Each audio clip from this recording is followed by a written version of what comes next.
তাহলে কেকেআরের ক্যাপ্টেন বদল হচ্ছেই। শ্রেয়স আইয়ারের তত্ত্বাবধানে এবার আইপিএল খেতাব জিতেছে কেকেআর। সেই তাঁকেই কি না সরিয়ে দেবে নাইট ম্যানেজমেন্ট? সূর্যকুমার যাদবকে মুম্বাই ছাড়বে কিনা তা নিয়ে নিশ্চয়তা নয়। এখনও পর্যন্ত কজন ক্রিকেটারকে রিটেন করা যাবে তা সরকারিভাবে ঘোষণা করেনি আইপিএল গভর্নিং কমিটি। তবে নিয়ম অনুযায়ী মেগা নিলামের আগে অর্থাৎ ডিসেম্বর আগে ট্রেডিং করা যেতে পারে। সেক্ষেত্রে একজন ক্রিকেটারের বদলে আরেকজনকে নিতে হবে।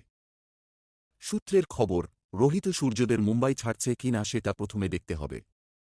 কারণ সেই দলে অধিনায়কত্বের দাবিদার রোহিত সূর্য বুমরা গত বছর গুজরাট থেকে হার্দিক পান্ডিয়াকে দলে নিয়ে অধিনায়ক করার পর বিভিন্ন বিতর্কিত খবর সামনে এসেছিল।